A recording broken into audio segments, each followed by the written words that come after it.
جب کوئی بندہ استغفر اللہ کہتا ہے تو اللہ تعالیٰ اس بندے کو فوراً دو بڑی چیزیں عطا فرماتا ہے.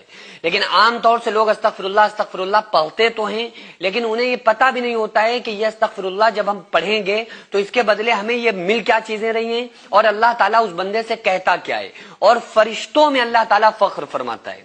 یہ جو چھوٹا سا جملہ ہے نا استغفر اللہ، اس کی بہت بڑی طاقت ہے، کیونکہ آقا علیہ الصلوۃ والسلام نے اس کے بارے میں اس کی بڑی فضیلتیں بیان فرمائی ہیں، اور خود قرآن کریم میں اللہ تعالیٰ نے اس کی بڑی فضیلت بیان فرمائی ہے. اللہ تعالیٰ قرآن کریم میں فرماتا ہے یا ایھا الانسان، اے انسانوں.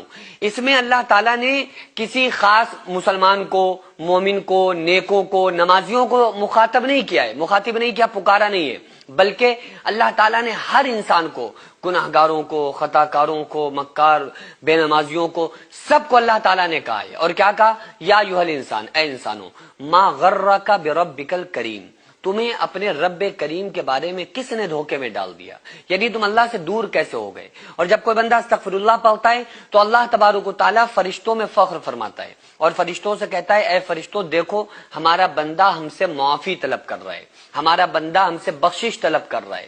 استغفر اللہ کا مطلب کیا ہوتا ہے؟ اے اللہ ہمیں بخش دے، اے اللہ ہمیں معاف فرما دے. یہ استغفر اللہ جب کوئی بندہ کہے، اگر اس کے دل میں ندامت آ گئی تو کتنے بھی گناہ ہوں گے اس کے اللہ تعالیٰ معاف کر دے گا. اور اس کے پڑھنے پر اس کو عطا کیا کرتا ہے کہ ایک مرتبہ ایک شخص تھا نا، ایک واقعہ لکھا ہوا ہے کہ ایک شخص تھا جو ہمیشہ یا سنم یا سنم یا سنم کہتا تھا، اپنے معبود کو پکارا کرتا تھا، اور اس کا اسلام سے کوئی تعلق ہی نہیں تھا، یا سنم یا سنم یا سنم کرتا رہتا تھا. تو 70 سال تک وہ یا سنم کہتا رہا. ایک مرتبہ اس کی زبان لڑکھڑا گئی اور اس کی زبان سے یا سنم کی جگہ یا سمد نکلا. اور یا سمد کس کا نام ہے؟ اللہ کا نام ہے، اللہ الصمد. سمد کہتے ہیں بے نیاز کو. تو اس کی زبان سے نکلا یا سمد، تو اللہ نے 70 مرتبہ اس کو جواب دیا. اس کو کہا کہ اے میرے بندے میں تیرا رب حاضر ہوں، میرے بندے میں تیرا رب حاضر ہوں، اے میرے بندے میں تیرا رب تیرے لیے حاضر ہوں، بتا کیا چاہتا ہے. تو فرشتوں نے کہا کہ مولا تو بھی یہ جانتا ہے اچھی طریقے سے کہ تجھے نہیں پکار رہا ہے، یہ تو سنم سنم سنم کہہ رہا تھا، یہ تو دھوکے سے اس کی زبان سے تیرا نام نکل گیا. تو اللہ تعالیٰ فرماتا ہے اے فرشتوں اسکت، خاموش ہو جاؤ. اس نے بھلے دھوکے سے ہی صحیح لیکن پکارا تو مجھے ہے نا، اپنے رب کو پکارا ہے نا. 70 سال یہ جس کو پکارتا رہا اس نے تو کوئی جواب نہ دیا. اگر میں بھی اس کو جواب نہ دیتا تو مجھ میں اس میں کیا فرق یہ سمجھتا. تو میں تو اپنے بندے کی ہر پکار پر لبیک کہتا ہوں، ہر پکار پر اس کو جواب دیتا ہوں. یہ بات الگ ہے کہ ہم نہیں سمجھ پاتے ہیں کہ اللہ ہمیں ہماری طرف متوجہ ہے، لیکن یہ باتیں رسول اللہ صلی اللہ علیہ وآلہ وسلم نے تو ہم کو بتائی ہیں نا کہ جب بندہ اللہ کی طرف ایک بالشت بڑھتا ہے تو اللہ اس کی طرف ایک ہاتھ بڑھتا ہے، جب بندہ اللہ کی طرف ایک ہاتھ بڑھتا ہے تو اللہ اس کی طرف 2 ہاتھ بڑھتا ہے، جب بندہ اللہ کی طرف چل کے آتا ہے تو اللہ اسے دوڑ کے مل جاتا ہے. تو اس لیے جب کوئی بندہ استغفر اللہ پڑھتا ہے تو اس سے زیادہ اللہ کو کوئی تسبیح پسند نہیں ہے. فضیلت میں تو اور بھی تسبیحات ہیں، جیسے سبحان اللہ والحمدللہ ولا الہ الا اللہ واللہ اکبر اور سبحان اللہ وبحمدہ سبحان اللہ العظیم. یہ تسبیح بہت زیادہ متبرک ہے، لیکن یہ ایسی تسبیح ہے کہ اللہ تعالیٰ اس سے سب سے زیادہ خوش ہوتا ہے، کیونکہ اس میں بندہ اپنے گناہوں سے معافی مانگتا ہے. اور جب کوئی بندے سے گناہ ہو جائے اور اللہ کے سامنے آ کر توبہ کرتا ہے، استغفر اللہ پڑھتا ہے، تو فوراً اللہ تعالیٰ اس کو بخشش عطا فرماتا ہے، اسی وقت معاف کر دیتا ہے، چاہے کتنے بھی گناہ کر کے بیٹھا ہو. فرشتے کہتے بھی ہیں مولا یہ بہت گناہ گار ہے، اللہ فرماتا ہے کہ نہیں، بس اس نے مجھے پکارا میں اسے معاف کروں گا.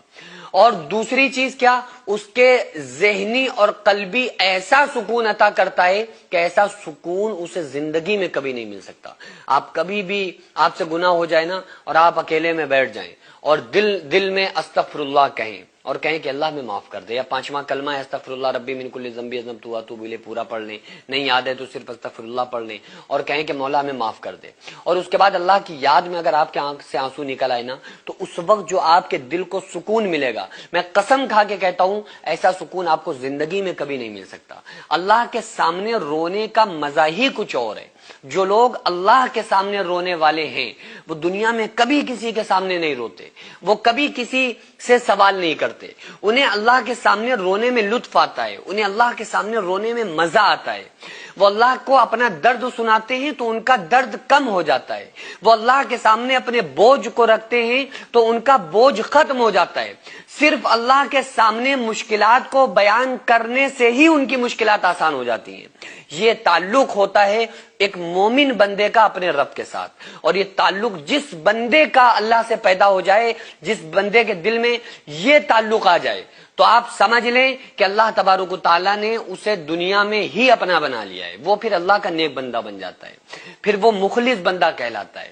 پھر اللہ تعالیٰ دنیا میں اس کے اوپر امتحانات ڈالتا ہے، اور وہ بندہ صبر کرتا رہتا ہے، صبر کرتا رہتا ہے، دھیرے دھیرے کرتے کرتے جب اللہ اس کا امتحان لے لیتا ہے، بندہ امتحان میں کامیاب ہو جاتا ہے، پھر اللہ تعالیٰ دین اور دنیا میں دونوں میں اس کو ایسا کامیاب بناتا ہے کہ پھر دنیا والے بھی اس کو دیکھتے رہ جاتے ہیں، اور قیامت کے دن بھی لوگ اس کو دیکھتے رہ جائیں گے کہ ایسے اعزاز اور ایسے اکرام اور ایسے انعامات سے اللہ تعالیٰ اس کو نوازے گا۔ آپ لوگ اپنے پیسے کی برکت اور طاقت دیکھیے، جو آپ تھوڑا تھوڑا تعاون ہر مہینے ان غریبوں کے نام کرتے ہیں، جن کے گھروں میں چولہے نہیں جل پاتے ہیں، جن کے بچے بھوک سے بلک بلک کے سوتے تھے۔ الحمدللہ جو ہماری آغازیہ ویلفیئر سوسائٹی ہر مہینے ان غریبوں کو راشن دینا، ان بیماروں کا علاج کرانا، یہ تمام کام جو ہماری سوسائٹی کر رہی ہے، اور آپ کی ہوئی مدد سے جو ان غریب گھروں میں کھانا بنتا ہے، تو یہ صرف اللہ کا شکر ادا نہیں کرتے، بلکہ ہم تمام لوگوں کے لیے خوب ساری دعائیں کرتے ہیں۔